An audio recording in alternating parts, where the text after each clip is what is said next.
하나님의 말씀은 에스겔 37장 15절에서 28절입니다. 에스겔 37장 15절. 여호와의 말씀이 또 내게 임하여 이르시되 인자야, 너는 막대기 하나를 가져다가 그 위에 유다와 그 짝 이스라엘 자손이라 쓰고, 또 다른 막대기 하나를 가지고 그 위에 에브라임의 막대기 곧 요셉과 그 짝 이스라엘 온 족속이라 쓰고, 그 막대기들을 서로 합하여 하나가 되게 하라. 너 손에서 둘이 하나가 되리라. 내 민족이 내게 말하여 이르기를 이것이 무슨 뜻인지 우리에게 말하지 아니하겠느냐 하거든. 너는 곧 이르기를 주 여호와께서 이같이 말씀하시기를 내가 에브라임의 손에 있는 바 요셉과 그 짝 이스라엘 지파들의 막대기를 가져다가 유다의 막대기에 붙였어. 한 막대기가 되게 한즉 내 손에서 하나가 되리라 하셨다 하고, 너는 그 글 쓴 막대기들의 무리의 눈앞에서 손에 잡고 그들에게 이르기를 주 여호와께서 같이 말씀하시기를 내가 이스라엘 자손을 잡혀간 여러 나라에서 인도하며 그 사방에서 모아서 그 고국 땅으로 돌아가게 하고, 그 땅 이스라엘 모든 산에서 그들이 한 나라를 이루어서 한 임금이 모두 다스리게 하리니 그들이 다시는 두 민족이 되지 아니하며 두 나라로 나누지 아니할지라. 그들이 그 우상들과 가증한 물건과 그 모든 죄악으로 더 이상 자신들을 더럽히지 아니하리라. 내가 그들을 그 범죄한 모든 처소에서 구원하여 정결하게 한즉 그들은 내 백성이 되고 나는 그들의 하나님이 되리라. 내 종 다윗이 그들의 왕이 되리니 그들 모두에게 한 목자가 있을 것이라. 그들이 내 규례를 준수하고 내 율례를 지켜 행하며 내가 내 종 야곱에게 준 땅 곧 그 조상들이 거주하던 땅에 그들이 거주하되 그들과 그들의 자자손손이 영원히 거기에 거주할 것이요 내 종 다윗이 영원히 그들의 왕이 되리라. 내가 그들과 화평의 언약을 세워서 영원한 언약이 되게 하고 또 그들을 견고하고 번성하게 하며 내 성소를 그 가운데 세워서 영원히 이르게 하리니 내 처소가 그들 가운데 있을 것이며 나는 그들의 하나님이 되고 그들은 내 백성이 되리라. 내 성소가 영원토록 그들 가운데 있으리니 내가 이스라엘을 거룩하게 하는 여호와인 줄을 열국이 알리라 하셨다 하라. 오 하나님 아버지 은혜를 감사합니다. 우리 인간들의 수준에 맞추어서 눈높이에 맞추어서 하나님의 친히 자세를 낮추시고 우리가 알아들을 수 있는 언어와 행위를 통하여 우리에게 하나님의 뜻을 반복해서 계시해 주시니 감사합니다. 그 하나님의 말씀의 뜻을 잘 헤아리는 저희들 되게 하여 주시옵소서. 예수님 이름으로 감사하며 기도드리옵나이다. 아멘. 자, 우리 37장 1절에서 16절까지는 그 뼈로 가득 찬 생명은 볼 수 없는 사망의 그 골짜기, 사망의 골짜기, 그것도 완전히 뼈들이 말라가지고 생기라고는 없는, 생명이 있는 곳에는 습기가 있어요. 습기. 물이 있어요. 근데 물이 하나도 없어요. 마른 뼈들, 완전히 마른 뼈, 사망밖에 없는 그곳이에요.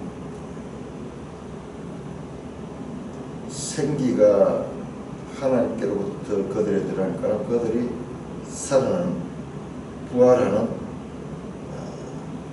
그래서 그 일을 통하여 하나님이 죽은 자도 살리시는 그 하나님인 줄 알게 하는 그래서 그 하나님이 하나님의 영을 사람들 속에 두어서 살아나게 하고 그리고 그들도 포로된 데서 고국 땅으로 회복되는 37장 14절입니다.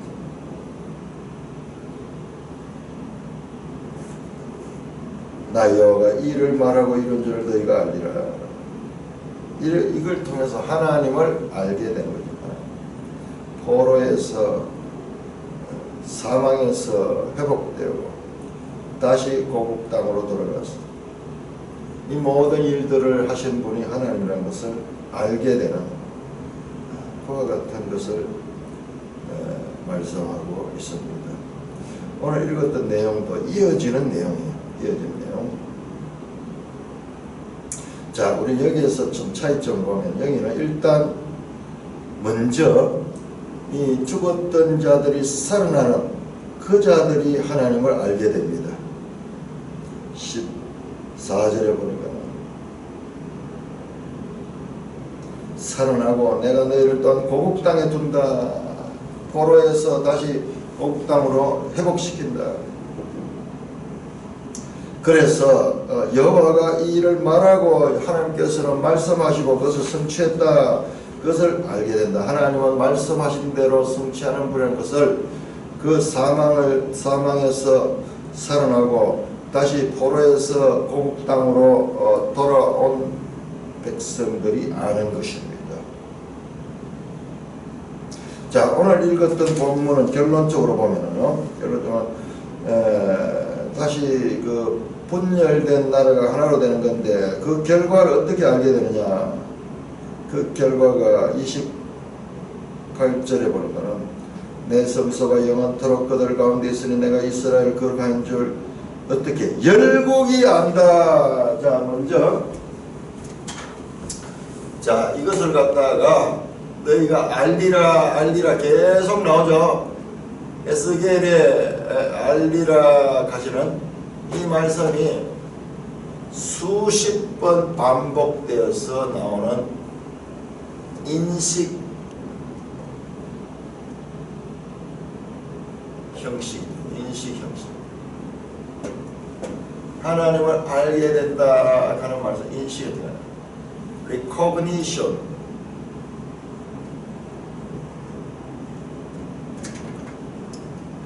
포뮬라. 형식. 아는 형식. 이게 계속 반복하잖아요. 자, 이제 우리는 이것을 이 본문이 나올 때 이게 바로 에스겔의 인식 형식이다. 계속 하나님의 그 백성들이 하나님을 알게 되는 것을 그와 같이 반복적으로 말씀하는 형식구다. 인식 형식구다. 이러면요, 이게 정리가 돼요. 이게 신학하는 게 이와 같은 거예요. 이와 같은 현실적으로 계속 반복되는 이런 내용들을 하나로 정리할 수 있는 그와 같은 이 일이 바로 신학이에요. 신학이 없으면은 우리 지식이 산만해가지고 쭉 나왔대. 이걸 딱 보다 보면 예수계에서는 하나님의 목적이 있는데 하나님의 목적이 뭐냐? 이와 같은 인식을 시키는 거다. 하나님을 알게 하는 것이다 라는 것을 알 수 있습니다. 첫째로 1절에서 14절은 먼저 그 백성들이 알고 먼저는 유대인들입니다. 유대인들 그 백성들이 알고 그 다음에 마침내 이 일을 통해서 그 다음에 그냥 모든 열국이 알고 열국. 처음은 유대인이요 다음은 이방인이다. 그래서 결국 뭐냐? 결국 온 세상에 온 세상에 물이 바다 넘침같이 여호와를 아는 그와 같은 지식이 넘쳐나는 그 길을 향하여 프로그레스하고 있다. 진전하고 있다. 전진하고 있다. 이 성경의 구속사입니다. 구속사가 먼저 유대인들이 하나의 시범적 형식이 되고 그 다음에 열국으로 발전해 나가는 그와 같은 하나님을 알게 되는 이와 같은 인식 형식구가 계속 반복되는. 자, 우리 여기에서 중요한 것이 바로 이 자체가 구원 계시의 발전성이다. 유대인들은 하나의 모델이다. 모델. 유대인 이스라엘 역사의 그 모델을 통해서 마침내 하나님은 온 세상을 구원하고자 하는 그 뜻을 계시하시고 있다. 자, 그렇다면 여기서 중요한 것이 여기서 이들이 고국으로 돌아간다 하는 말이 계속 반복됩니다. 자, 이 고국이라는 말을 어떻게 볼 것인가? 이것은 가나안 땅이죠. 유대인들에게는 가나안 땅이죠. 가나안 땅을 봅니다. 그렇다면 이것도 유대인들이 하나의 모델이었듯이 가나안 땅도 하나의 모델이 돼요. 그래 뭐냐? 궁극적으로는 그 땅을 가리키는 게 아니고 바로 하나님 나라를 가리킨다. 하나님 나라를. 가나안 땅은 하나님 나라의 하나의 모형적인 것이고 가시적인 모형적인 그와 같은 것이고 궁극적인 뜻은 이와 같이 사람의 눈으로 볼 수 없는 이 하나님 나라로의 회복. 이 결과적으로는 새 예루살렘이 되는 거죠. 새 예루살렘으로 회복되는 그와 같은 것입니다. 이 더 거슬러 가면 이 가나안 땅에 있기 이전에 에덴 같은 그와 같은 것입니다.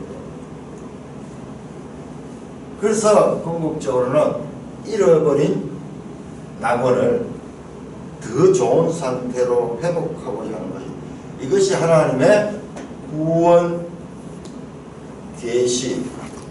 성경이 그렇죠. 하나님의 구원의 말씀의 발전성이다. 항상 이렇게 향해서 나가고 있다. 이게 성경의 진행성. 방향성을 항상 가지고 진행을 하고 있다. 발전적인 진행을 하고 있다. 이 메시지, 이 성경 전체를 흐르는 이 원리를 놓치게 되면 어떻게 해석이 나오느냐. 그러면 이 유대인 그대로 보는 거예요. 유대인 그대로. 고국은 이스라엘 땅, 지금 가나안 땅을 보는 거예요. 지금 현재 가나안 땅.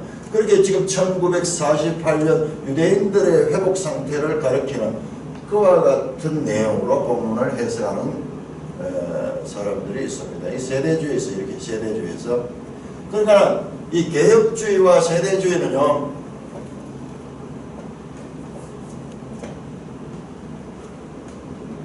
이 둘이는 외부에서 온 한 형제예요. 자유주의와 대항해서 자유주의와 같이 힘을 합쳐서 대항해서 싸웠던 형제들. 이게 미국에서 1920년대 자유주의 운동이 전 유럽을 휩쓸고, 자, 이때는 미국이요. 전부 유럽에 가서 공부해왔습니다.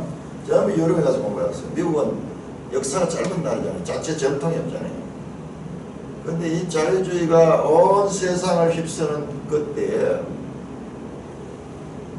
이 신앙, 성경의 무호성을 믿으며 하나님 말씀을 문자적으로까지 믿는 그와 같은 성경 중심주의자들인데 이들이 단합해가지고 이 자유주의와 싸웠습니다.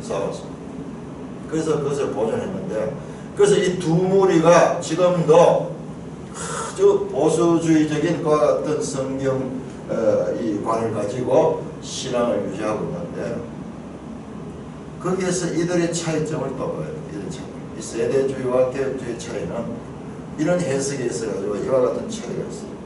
그러니까 지금 계획주의로 보면은 이 사건도 계속해서 이 나라를 향하여 진행 중에 있는 그와 같은 이야기가 되고, 세대주의로 봤을 때는 그게 아니에요. 이거는 유대인들에 관한 이야기다. 그러면서 이 사람들이 우리 개혁주의자들을 갖다 대체 신학이다. 이스라엘은 이스라엘이지. 이스라엘이 왜 교회가 되느냐? 왜 이스라엘이 교회가 되느냐? 이스라엘은 이스라엘이고 교회는 교회지. 그러면서 이와 같은 연속성을 부인하는 거예요. 문자적이지 않지 않느냐? 성경에 말씀하는 것 다르지 않느냐? 그러면서 자세히 보면요, 우리 지금 이 33장에서 48장까지, 특별히 이 39장까지가 이 40장부터 48장은 이제 이 성전 이야기, 회복된 성전 이야기와 이 전체 이야기가 계속 고국 땅으로 돌아가는 거예요. 고국 땅 돌아가는. 이 가지고 있는 궁극적인 목적은 가나안 땅이 아니고 이 하나님 나라의 발전성을 가지고 있다고 하는데, 그들은 아직도 이것을 그 유대인에 대한 말씀으로만 해석을 하고 있습니다. 그러니까 이와 같은 차이가 이런 데서 종말론에 대해서 완전히 다른 해석이 나오게 되는 것입니다. 그러니까 우리가 이 둘의 차이를 알아야 돼요. 그저 같은 것이 아니라 그 차이점을 알 수 있어야 됩니다. 둘 중에 하나는 다양성이 아니라 이것은 진리에서 벗어나는 것입니다. 왜냐? 이 구속사 전체를 가리키는 이 맥락에서 벗어나는 그것은 정말 조금 잘못된 것이 아니고, 어쩌면은 자유주의와 이 보수주의 간의 다름보다도 더 큰 다름이 될 수 있어요. 깊이 들어가면 그렇게 될 수가 있습니다. 자, 오늘 본문도 이어지는 내용입니다. 자, 뭐냐? 오늘 본문도, 어제 이 본문도 궁극적으로는 36장, 다시 한번 들어갑니다. 36장 27절 봅시다. 27절. 36장 27절. 또 내 영을 너희 속에 두어 너희로 내 율례를 행하여 너희가 내 규례를 행하지라. 하나님께서 하나님의 영을 그들에게 줘가지고, 그러나 37장 전반부에 나타났던 에스겔 골짜기에서 이 마른 뼈들이 살아나는 것은 37장 14절에 내가 또 내 영을 너희 속에 두어 너희를 살아나게 한다. 그러나 이 36장 27절에 하나님의 영이 이 사람 속에 들어왔을 적에 일어나는 그것을 더 자세하게 풀어서 설명한 것이 37장 1절에서 14절이고, 37장 두 번째 단락 15절에서 28절 내용도 마찬가지. 그 성령이 우리 가운데 임했을 적에 어떻게 역사가 있느냐? 분열되었던 것이 하나로 합쳐진 거예요. 그러니까 유다와 이스라엘, 남쪽 유다와 북이스라엘로 갈라진 그 역사가 하나로 회복되는 그와 같은 내용을 가르쳐 주고 있습니다. 그러니까 자, 지금 우리가 보고 있는 이 내용들은 지금 연결되어 있다. 이걸 분리해서 보니까는 우리가 하나님의 큰 뜻을 놓치게 되는데요. 계속 이어진다. 내가 내 영을 너희 속에 두고 너희로 내 율례를 지켜 행하게 할 수 하도록 하겠다 하는 이것에 그 율례를 행하고 하나님의 계명을 행할 수 있는 것이 뭐냐? 그것이 구체적으로 나타나는 것이 분리되고 분열되었던 것이 하나로 합쳐지는 것입니다. 성령이 우리 가운데 임하면은 하는 역할이 뭐냐? 성령이 하나 되게 하는 그 역사를 말씀하고 있는 것입니다. 자, 우리 에베소서 1장을 해볼까요? 에베소 1장.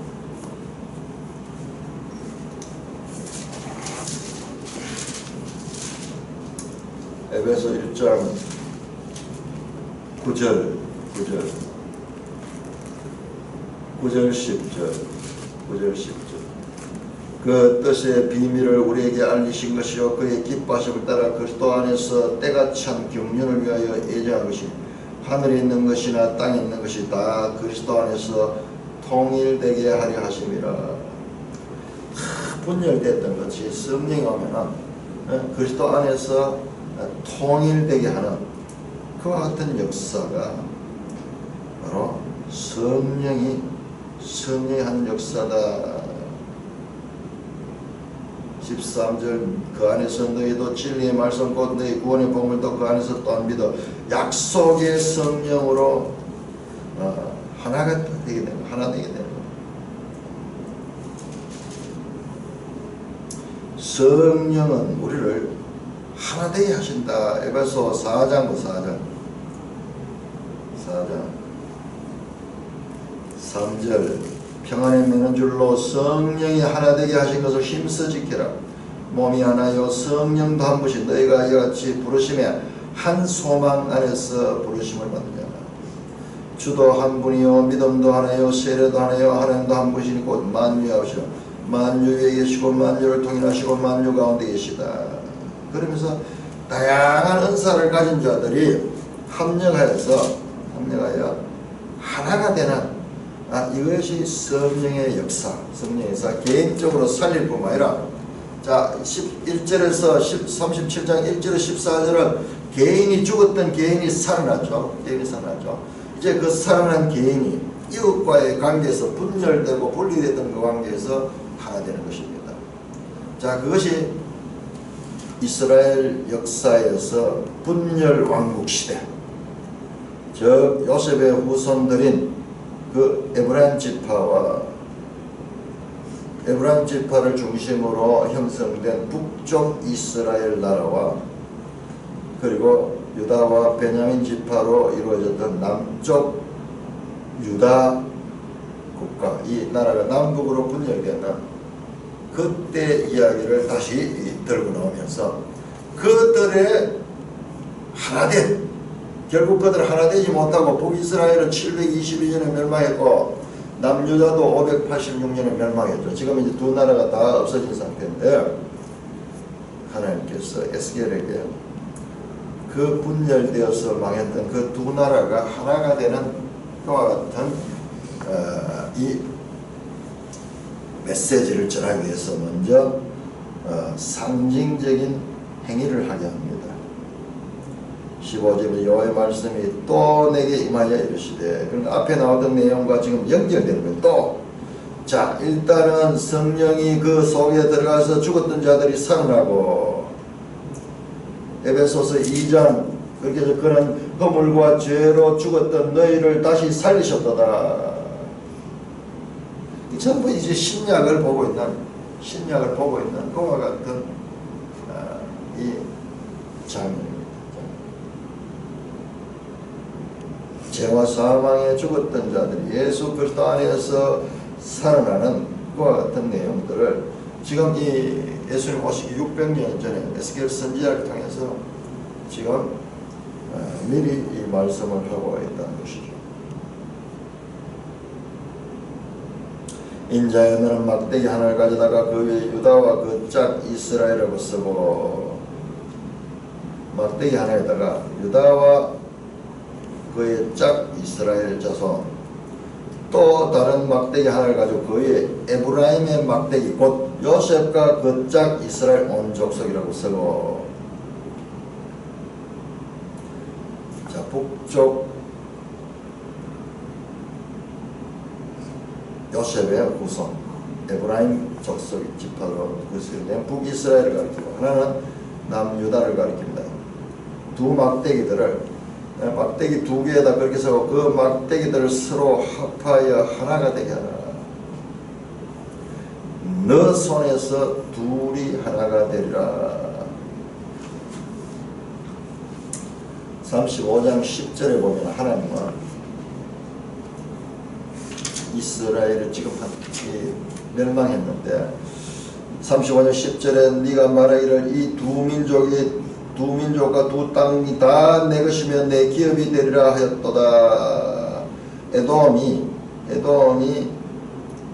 이스라엘에 대해서 했던 그 말입니다. 그때 두 민족과 두 땅, 이것을 유다와 이스라엘 그리고 유다와 북이스라엘 두 땅, 이것을 자기들이 먹는다 그 이야기죠. 그것이 하나가 되겠다. 내 손에서 둘이 하나가 되리라. 너 민족이 내게 말하여 이르기를 이것이 무슨 뜻인지 우리에게 말하지 않겠냐 하거든. 막대기 두 개를 하나라고 이렇게 해놓고 무슨 뜻입니까? 너는 곧 이르기를 주 여호와께서 같이 말씀하시는 내가 에브라임의 손에 있는 바 요셉과 그 짝 이스라엘 지파들의 막대기를 가져다가 유다의 막대기에 붙여서 한 막대기가 되게 하시며 내 손에서 하나가 되리라 하셨다 하고,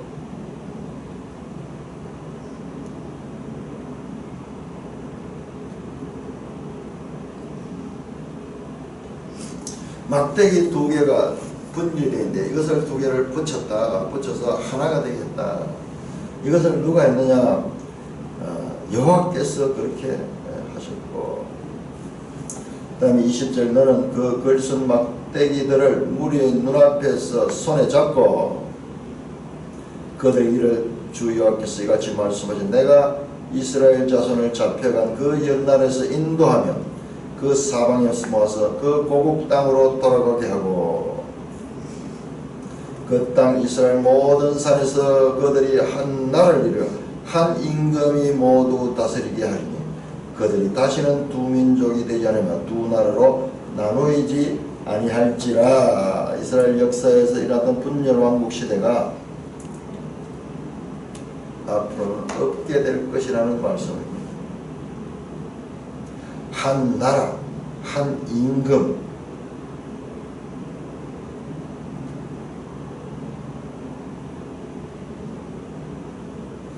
한 나라, 고이 에하, 한 임금, 멜렉 에하. 24절에 보면 한 목자가 한 목자, 로에 에하. 하나 되냐. 북왕국과 남왕국의 하나됨은 앞으로 있을 열방과의 하나됨을 위한 발전성을 그 속에 품고, 지금 이 분열이 하나 되고 있는 이 당시에 남북 분열이 하나 되고 있는 이것은 남북 분열마다 이것도 발전해서 어떻게 되냐? 하나님 나라 안에서 사마리아와 땅끝까지 일러 유다와 사마리아와, 이게 지금 사마리아가 북나라의 대표잖아요. 오직 성령이 너에게 임하면 너희가 권능을 받고 사도행전 1장 8절 예루살렘과 온 유다와 사마리아와 이 두 개 하나 되고 뿐만 아니라 거기서 끝나는 게 아니고 땅끝까지 이르러 정인이 되리라. 여기까지 보면 여기까지. 항상 성경 이와 같은 발전성을 가지고 있는 것이다.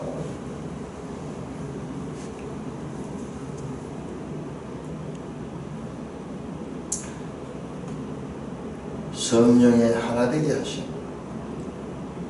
죽었던 개인이 살아내게 되고, 그 다음에 분열되었던 사람들의 관계가 하나로 되게 한다.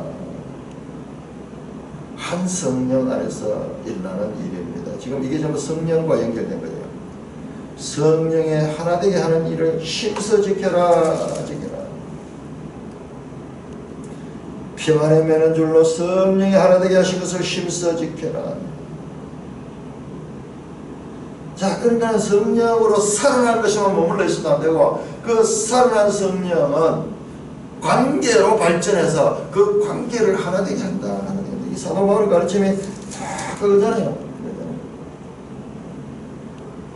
옛사람은 분리됩니다. 분리되가 자기 중심적으로 살아가지만은 이제 그리스도 안에서 새 생명을 가진 사람은 화목하고 평화하고 그 하나 되고 그래서 지체 간에 서로 인정하고 그러면서 하나님의 더 큰 뜻으로 발전적으로 나가게 된다는 것입니다.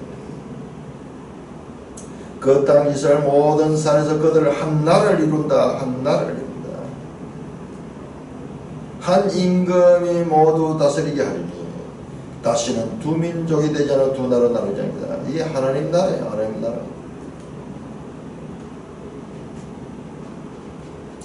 그들이 그 우상들과 가증한 물건과 그 모든 죄악으로 더 이상 자신들을 더럽히지 아니하며 내가 그들을 그 범죄한 모든 처소에서 구원하여 정결하였다.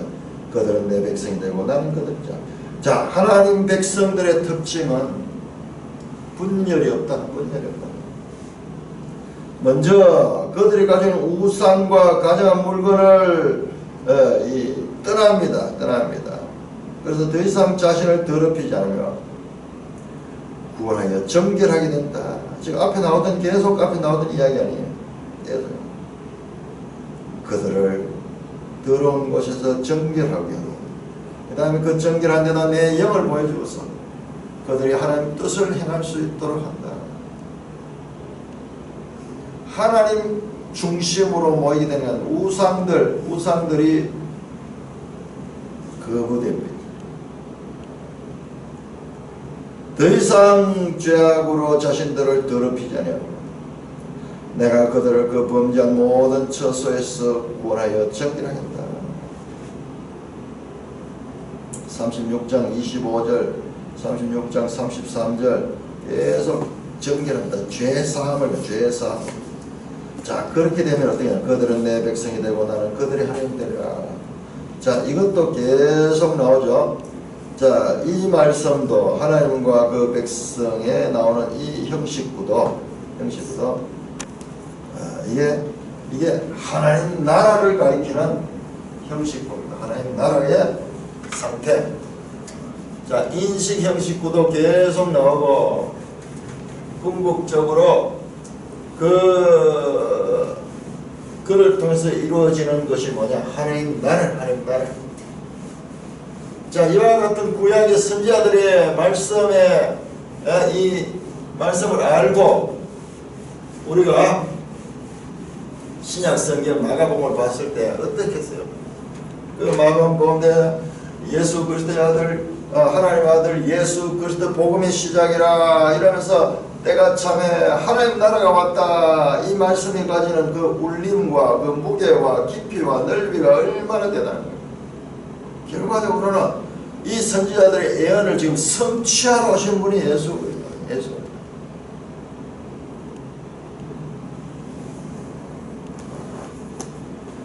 에스겔 선지자들은 그 예수 그리스도가 와서 이루어질 그 나라에 대한 앞으로 있을 그 나라의 미래의 그 나라에 대한 예언을 했고 예수님이 오시면 그 나라를 성취시키는 장면인데 자 그러면 성취되면 끝이 나느냐? 아니에요. 그것 아니 마가복음을 보니까 그 나라는 왔는데 그 나라 백성들이 아직 준비되지 않아요. 그러니까 그 나라만 오면은 모든 것이 다 순식간에 도깨비 방망이처럼 뚝딱 해결될 줄 알았는데 그렇잖아요. 그 나라도 발전성을 가지고 있어요. 그 발전성을. 개인이 죄사함을 받고 그리스도 안에서 다시 살아나고 그것으로 끝나야죠. 이 관계에 있어가지고도 이와 같은 하나 되게 하는 그 어떤 자신을 부인하고 하나님의 말씀 안에서 하나 되게 하는 그와 같은 발전성이 있어야 된다. 우리가 여기에서 또 많은 오해를 하는 거예요. 성령만 받으면 된다. 성령만 받으면 된다. 그러면은 마치 체인지 되지. 성령이 받으면 그 자리에서 변화돼가지고 새 사람이 돼가지고 완전하게 끝이 나는 것이 그렇게 우리가 오해를 많이 하는 거예요. 그것도 어떻게 하냐. 성경이 발전성을 무시한 결과에서 오는 현상이에요. 지금 미래에 있날 거기에 초점을 맞춰 그렇게 말씀하는 것은 그 일이 그렇게 중요하기 때문에 강조하는 것이에요. 그 일이 모든 것은 아니에요. 그 일이 와서 하는 거 있잖아요. 지금 그 일이 와서 우리를 하나님의 자녀로 만들고 그 다음에 거룩한 백성으로 계속 자라게 하는 일은 신약시대도 계속 진행입니다. 이 전체 관계를 못 보니까는 자꾸 이걸 끊어서 보니까는 우리가 하나님의 말씀을 오해합니다. 보니까 성령만 오면 다 해결되네요. 성령이 오면은 개인이 변화되고 죽었던 자가 살아나고 성령하면 또 분열된 자가 살아나고 자 이게 순식간에 일어나는 것 같이 그렇게 보이는 거죠. 그렇게 보는 거예요. 아니 성령이 오셔도 교회 시대 역사를 통해서 계속 이와 같은 하나님의 역사는 발전적으로 전개된다. 이것을 알아야 됩니다. 그러면 성경은 오해를 안 해요. 그게 바로 개혁신학의 위대성이에요. 개혁신학의 위대성. 그래서 구원계시의 발전성이 나오고 구속사회에 대한 이해가 분명해져요. 자, 24절입니다. 24절. 자, 하나님의 궁극적인 목적은 그들은 내 백성이 되고 나는 그들의 하나님이 되리라. 하나님 나라의 백성으로서의 온전. 자, 이것이 어디에 나오는가? 자, 계시록 보십시오. 요한계시록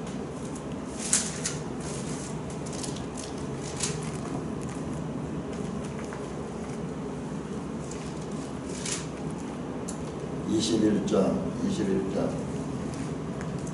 요한계시록 21장 3절입니다. 내가 들으니 보좌에서 큰 음성이 나서 이르보라 하나님의 장막이 사람들과 함께 있으며 하나님이 그들과 함께 계시니 그들은 하나님의 백성이고 하나님은 친히 그들과 함께서 그 모든 눈물을 그 눈에서 닦으시니 하나님이 그들의 하나님 되는 것 상태. 그리고 그 하나님이 그들의 모든 눈물을 닦아주고 모든 죄에서 구원해 주시지. 사망이 없고 애통이 없고 곡하는 것이나 아픈 것이 다시 있지 않은 처음 것들이 다 지나가는 그 하나님 나라의 온전한 그 나라의 백성으로 맞아들이는 것이 하나님의 궁극적인 목적인 것을 우리는 알 수가 있는 것입니다. 24절 내 종 다윗이 그들의 왕이 되리니 자, 내 종 다윗 34장 24절에 나왔습니다. 그러니까는 34장 24절에 23절 24절에 이렇게 나옵니다. 내가 한 목자를 그들 위해 세워 먹이하니 그건 내 종 다윗이야. 그가 그들을 먹이고 그들의 목자가 될지니 나는 그들의 하나님 되고 내 종 다윗은 그들의 왕이 되리라. 지금 여기 나오잖아요. 그러니까는 33장부터 자, 우리 이걸 놓치면 안 됩니다. 33장에서 39장까지 중요합니다. 일단 40장부터는 전부 성전 이야기입니다. 자, 이 이야기들이 전부 다 연결되어 있다. 이걸 계속 발견하게 돼요. 한 목자에 34장이 나왔죠. 그 다음 여기 지금 37장에 또 나오고 있죠. 그 다음 성령 이야기도 나오고 있죠. 계속 이것들이 서로 연결이 됩니다. 연결이 되어서 그래서 이 전체를 통해서 하나님의 뜻이 드러납니다. 회복의 메시지가 회복. 그런데 요 중간에 마치 회복이 하면 심판인 것 같은 그런 내용들이 이 중간에 많이 나와요. 자, 그것조차도 뭐냐? 회복을 가리키기 위한 것과 같은 내용들이에요. 무슨 말이냐? 자, 여기 에돔에 대한 심판이 나와서 에돔에 대한 심판은 유다의 회복을 가리키기 위해서 그 내용이 나온 것이지. 그러니까 궁극적으로는 유다의 회복에 대한 초점이 있는 것이요. 그러니까 이 전체는 다 회복에 관한 메시지다. 자, 여기 뒤에 가면 또 뭐 곡과 마곡에 대한 심판도 나오고, 그 다음에 여기에 34장에서 이 사꾼 목자에 대한 이야기 나왔잖아요. 사꾼 목자 이야기 나오는 그것도 뭐냐? 선한 목자, 한 목자를 가리키기 위한 그 어떤 과정으로 사용되었지, 그것이 목적이 아니었다는 거예요. 그러니까 이 전체가 회복에 대한 메시지다. 그래, 이것을 전체로 이해하는 것이 중요하다는 것입니다. 그러면은 우리가 이 성경 해석에서 큰 하나님의 주제를 놓치지 않게 됩니다. 이것을 끊어서 읽다 보면은 이 큰 숲을 보지 못하게 돼요. 그러니까 나무도 보고 숲도 봐서 그래서 온전한 이해를 이뤄야 됩니다. 자, 그래서 이 다윗 이야기가 34장 24절 나오던 다윗 이야기가 다시 나오고 그들이 왕이 되니, 자, 거기서 목자고 왕이면서 목자인 자, 한 왕이며 목자다. 그러니까 다윗에 대한 해석을 할 때는 그냥 왕으로 봐서 될 거 아니고, 다윗의 젊은 시절에 목자 생활했던 것도 그 이유가 있네요. 왕과 목자다. 그 예수님이 나는 선한 목자다 할 때, 그러면 왕이심을 포기하는 게 아니에요. 왕이시면서 목자이신 분, 왕이십니다. 구약에 예언됐던 바로 그분이시다. 네가 유대인의 왕이냐 그랬을 때 네 말이 옳도다. 자신이 왕이심을 인정하시고 뿐만 아니라 나는 선한 목자다 그러면서 자신을 목자라고 비유하는 것도 이 의미의 에스컬레이션,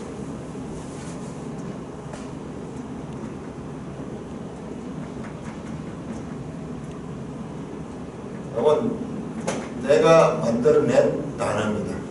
요거를 가지지 못하면 성경 해석이 안 돼요. 계속 이와 구원 계시의 발전성과 더불어 그 발전성, 구원 계시가 발전하면은 의미도 더불어서 에스컬레이션 하면서 여기서는 이런 의미로 사용될 것이 여기 가면 더 발전된 의미로 그 의미가 포괄적이 된다. 요 두 가지를 같이 봐야 돼요. 예를 들어서 가나안 땅, 고국 땅, 그것이 그냥 있는 것이 아니라 그것이 구원 계시의 발전선을 따라서 지금 현재 그 가나안 땅을 가리키는 것이 아니라 그 땅을 포함해서 온 세상, 결과적으로는 보이지 않는 세상이에요. 그 하나님 나라 영토 보이지 않는 영토예요. 하나님 나라는 우주 만물이 다 영토. 그러니까 보이는 이 팔레스타인 땅은 보이지 않은 하나님 나라를 이해하는 그 같은 과정으로서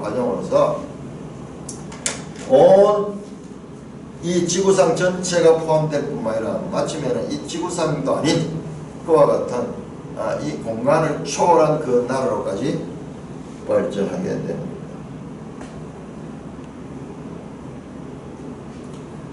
그들이 내 규례를 준수하며 내 율례를 지켜 행하며, 이게 똑같은 말이잖아요. 36장 20절에 내가 내 영을 너희에서 둘 테니까 너희가 내 규례를 행하고 내 율례를 행한다. 어떻게? 자기 노력이 아니고 하나님께서 그렇게 하시는 거예요. 그러니까 이게 지금 이 36장 27절 36장 20절 내 영을 너희 속에 두어 너희로 내 율례를 행하게 하리니 너희가 내 규례를 지켜 행할지니라. 단어가 똑같잖아요. 내 규례를 준수하고 내 율례를 지켜 행한다.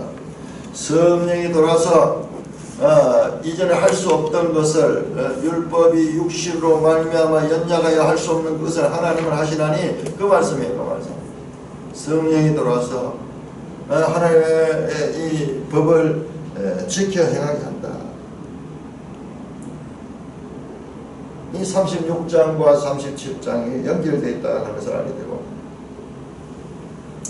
내가 내 종 야곱에게 준 땅 곧 그 조상들이 거주하던 땅에 그들을 거주한다. 자, 여기 가나안 땅이에요. 그들과 그들의 자자손은 영원히 거기 거주할 것이다. 그러니까 이스라엘 땅에 대한 그 말씀인데, 이 땅에 대한 말씀도 그냥 땅만 가르치는 것이 아니라 이것의 발전성을 가지고 있는 그와 같은 의미로 우리가 가능성을 열어놓고 봐야 돼요. 이와 같은 성경의 큰 해석법이 약하니까는 지금 이거를 오늘날 1948년 이 말씀이 성취됐다. 지금 와서 그 나라가 그렇게 있다. 그래서 그러면 앞으로 이제 성소를 만든다 그러잖아요. 뒤에 나오잖아요. 자, 내 종 다윗이 그들의 왕이 되리라. 영원한 다윗 같은 왕이 와가지고 영원한 그들의 나라가 되는 그것을 가리키고 있다. 자자손손 영원히 거기에 거주할 것이다. 내가 그들과 합행한 여시 영원한 약이 되어 그들을 번성하게 하고 내 성소를 그 가운데 있다. 그러니까 그 사람들은 다시 이것 예루살렘 성전을 다시 회복하는 거로 그 제3성전 하면서 지금 예루살렘 성전 회복에 대한 것을 예언으로 받아들이고, 지금 거기에 집중하는 거예요. 거기에 집중하는 거예요. 너무 다르잖아요. 완전히 다르잖아요. 우리 개혁주의에서는 이것이 바로 어딜 갔냐? 사도 바울이 이 고린도후서 3장 16, 고린도전서 3장 16절에서 말하고 고린도후서 6장에서 말하는 우리 심령성전을 가르치는데 심령성전으로 발전성을 가지고 있는데 이제 그 큰 원리가 없으니까 그걸 그냥 건물성전을 다시 짓는 것으로 그렇게 해석하는 거예요. 그래서 제3성전 백투드 예루살렘 거기에 촉각을 건드세우고 지금 트럼프가 와서 지금 예루살렘을 다시 어떻게 하고 뭐 하면서 제3성전을 지을 수 있는 그런 모든 준비가 되었고 이제 그렇게 되면은 주님께서 재림하시고 뭐 이러면서 아주 독특한 종말론을 만들어내고 있습니다. 이렇게 같이 합쳐서 저 자유와 대항해서 하나님의 말씀으로 같이 이 싸웠던 그 하나님의 백성들 속에 그야말로 엄청난 이와 같은 시대에 대한 다른 해석이 나오게 되고 저들은 이 개혁신학을 틀렸다고 이야기하면서 무시하고 있고 여기에서는 그들이 주장하는 주장의 내용을 잘 이해를 못하는 사람들이 많아요.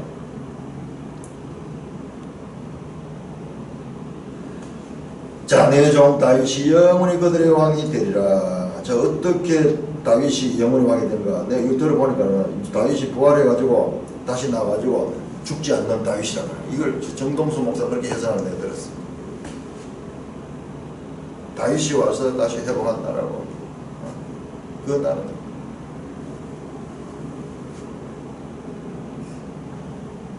내가 그들과 화평의 언약을 셔서 영원한 언약이 된다. 자, 화평의 언약, 영원한 언약. 이제는요, 다시는 이와 같은 적으로부터 공격이 없고 포로되거나 그런 일이 없는 그래서 평화를 누리는 그와 같은 시대. 그것은 또 영원한 언약이다. 영원한 언약이다. 자, 같은 선지자 에레미야의 말씀과 한번 비교해 볼까요? 에레미야 32장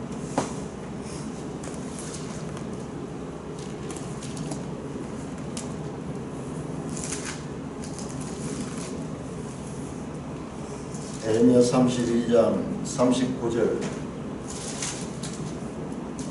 에레미야 32장 39절 자, 에레미야 31장 32장 43장도 이 정도 새 언약에 대한 지금 에스겔 이 부분과 같이 공부를 하면 하나님 뜻이 명확히 보입니다. 39절 내가 그들에게 한 마음과 한 길을 주어 자기들과 자기 후손의 복을 위하여 항상 나를 경외하여 하고 여기 보세요. 에스겔서는 자자손손이 영원히 거기에 거주한다. 지금 지금 같은 내용이죠. 자기들과 자기 후손이 복을 위하여 항상 나를 경외하고 내가 그들에게 복을 주기 위하여 그들을 떠나지 않으라. 이게 바로 하나님이 임마누엘 함께하는 화평의 언약이에요. 하는 영원한 언약을 그들에게 세우고 나를 경외함을 그들 마음에 두어 나를 떠나지 않게 하고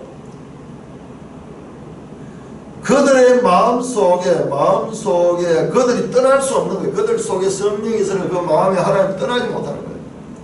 그러면서 영원한 화평의 시대를 살게 되며 41절 내가 기쁨으로 그들에게 복을 주되 분명히 나의 마음과 정성을 다해 그들을 이 땅에 심으리라.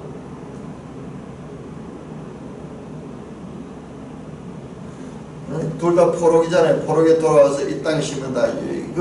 이 말씀은 이 구약적인 한계가 있죠.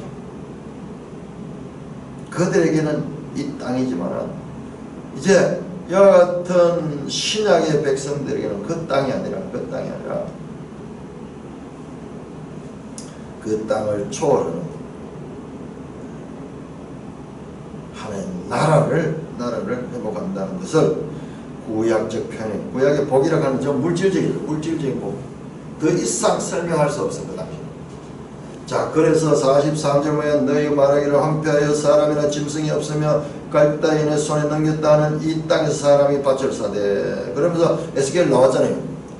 이 황폐했던 곳에 사람들이 다시 살고 짐승들이 많아지는 그와 같은 회복의 역사 44절 끝에는 내가 그들의 포로를 돌아오게 함이라. 전부 다 이게 포로기에서 회복에 대한 말씀이면서 동시에 인류가 죄와 사망의 포로에서 해방되어 구원받는 하나님 나라 백성에 대한 그 메시지를 이중적으로 담고 있다는 것이죠.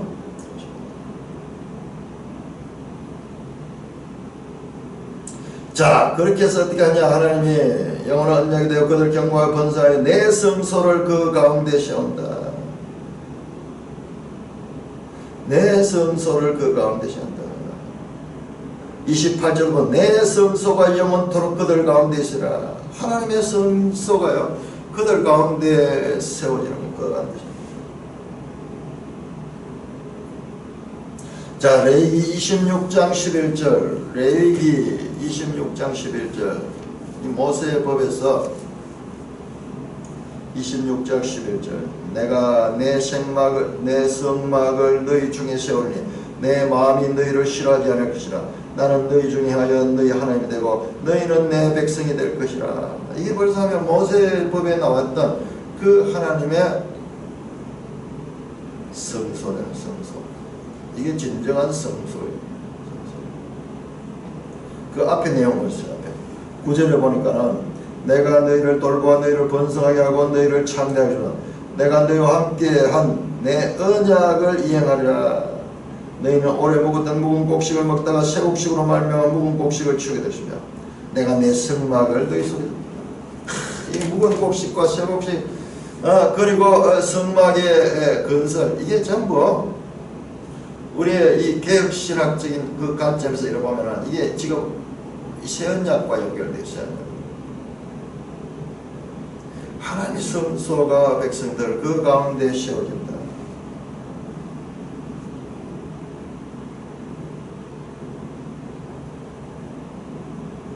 요한복음 1장 14절 보시다. 요한복음. 자, 요한복음에서 이 에스겔 이 부분들이 요한복음 1장 14절 말씀이 육신이 되어 우리 가운데 거하시며 우리가 그의 영광을 보니 아버지의 독생자입니다. 우리 가운데 그들 가운데 내 성소가 세워진다. 근데 예수님이 말씀이 육신이 되어서 이 땅에 오시는 그것이 성취입니다. 예수님이 요한복음 2장에서 이 성전을 헐라 그러면 내가 세우리라 그래 자신을 성전해야 했습니다. 이 말씀이 육신은 우리 가운데 그했다. 이게 바로 텐트를 치다 해요. 텐트 성막이 세워지는 것이에요. 예수 그리스도 안에서 성취됩니다. 내 처소가 그들 가운데 있을 것이며 요한계시록 21장 3절 요한계시록 21장 3절의 경우에 내가 들으니 보좌에서 큰 음성이 나시니 하나님의 장막이 사람들과 함께 있으니 하나님이 그들과 함께 있다. 임마누엘 하나님이 그들과 함께 있다. 자, 이것을 이 두 가지로 보시다. 그들 가운데 있는 음악류 그 백성들 가운데 있고 그 다음에 이 가운데 오는 건 그 개인의 마음 가운데 오는 거예요. 마음 가운데 오는 거예요. 이 중에 내 영을 너희 속에 둔다 그랬잖아요. 그러니까는 그 영이 그 속에 있는 자들이 다시 모여서 그 안에 개개인 안에 하나님 나라가 이루어지고 또 그들 무리들의 관계 안에 그 가운데도 성서가 그 가운데 있는 상태입니다. 계시록 보면은 그 성 안에 내가 성전을 보지 못하니 하나님과 어린 양이 성전이라. 그래서 그 전체가 성전 건물 성전이 아니라 나와 너가 구별되지 아니하는 그 새로운 차원의 완전히 우리 이 땅에 시간과 공간의 제한을 받는 사람들의 입장에서는 이해할 수 없는 초현실적인 것과 같은 상태. 그 상태가 영원히 이르게 됩니다. 영원히. 내 처소가 그들 가운데 있을 것이며 계속 강조하는데 끝은 마지막은 하나님의 처소, 하나님의 성소 이것이 그 가운데 있을 것이며 나는 그들이 하나님 되고 그들은 내 백성이 되리라. 하나님과 그 백성들의 관계가 관계가 불과 분리적인 그와 같은 겁니다. 내 성소가 영원토록 그들 가운데 있으니 내가 이스라엘을 거룩하게 하는 여호와인 줄 열국이 알리라. 야, 어떻게 성소가 그들 가운데 있을까? 초현실적인 것 같습니다. 자, 이것이 앞으로 나오게 될 에스겔서의 주제입니다. 자, 에스겔 43장 볼까요? 43장. 40장부터 마지막 48장까지가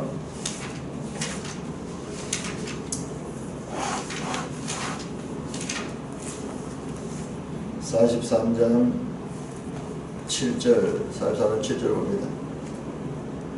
37절. 그가 내게 인자야, 이는 내 보좌에 쳐서 내 발을 두는 쳐서 내가 이스라엘 족속 가운데 영원히 있을 것이라. 이스라엘 족속 곧 그들과 것이다. 자, 영원한 처소에 대한 말씀이 나오죠. 자, 에스겔 끝을 봅시다. 끝. 48장 마지막 절. 48장 마지막 절. 35절에서 48절. 그 사방의 합계는 18,000째라. 그날 이후로 그 성읍의 이름을 여호와 삼마라 하리라. 여호와 삼마. 하나님이 함께 거하신 거다. 하나님 함께. 이게 하나님의 소원이, 하나님의 소원. 이게 하나님 나라가 완성될 때가 하나님과 그 백성이 하나가 되어서 그 하나님을 기뻐하며 그 처소 자체가 성소가 되는 이와 같은 상태를 말씀하시기 위해서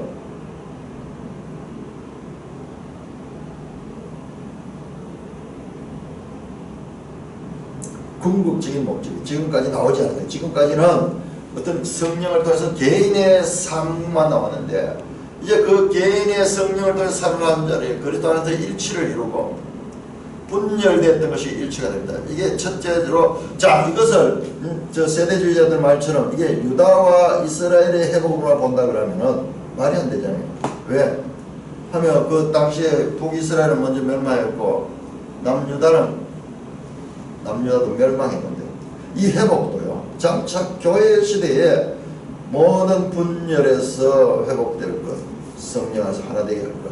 인간은 하면 자기 생각대로 살면 분열될 수밖에 없어요. 인간 존재 자체가. 하면 하나님이 그렇게 만들어낸 것 같아요. 죄성 자체가 전부 자기 중심으로 가는, 집단을 이루어서도 이기성을 가지고 있고 개인적으로도 이기성을 가지고 있고, 그래서 하나 될 수 없어요. 그래서 아예 정당 자체가 서로 대립되는 두 당이 크게 있잖아요. 이 둘조차도 하나 되게 하는 것은 바로 하나님 나라에서 이루어지는 것이다. 그래서 내가 이스라엘을 거룩하게 하는 여호와인 줄 열국이 아니라 모든 세상이 하나님을 알게 되고, 마침내 그와 같은 그 알을 통하여서 그들도, 열국조차도 하나님 안에서 하나가 되는 그와 같은 장차 이 땅에 이루어질 그 하나님의 구원의 궁극적인 목표를 지금 제시하고 있습니다. 자, 지금까지는 개인적인 것만 하는데, 이게 어떻게 열국까지 다 포함되는 그와 같은 더 발전적인 계시가 이 부분에서 또 나타나고 있습니다. 이게 얼마나 중요한지요. 그래서 40장부터 48장에는 성전 이야기입니다. 성전. 기독교 신자들은 이 성전 개념이 명확해. 성전 개념. 구약에 나오는 이 건물 성전 개념들은 궁극적으로 하나님 안에서 이루어질 이 심령 성전과 그리고 그 나라에서 이루어질 그 성전으로 연결되는 것임을 분명히 알아야 된다. 분명히 알아야 된다. 그런데 안타깝게도 오늘도 교회 건물을 가지고 자꾸 성전 그렇게 이야기하는 바가 너무나 안타까워요. 그들이 이걸 모르는 게 아니에요. 아는데도 왜 그러느냐. 아는데 그것이 그 알미 구체적이고 확실치 못하니까는 때로는 건물로 갔다가 때로는 심령으로 갔다가 성경은 이렇게 강조해서 하나님의 성전에 관한 가르침을 자세히 가르치고 있는데 그 가르침에 대한 이해가 부족하기 때문에 지금도 그런 이야기를 하는 사람들이 교회 안에 많이 있습니다. 찬송가 478장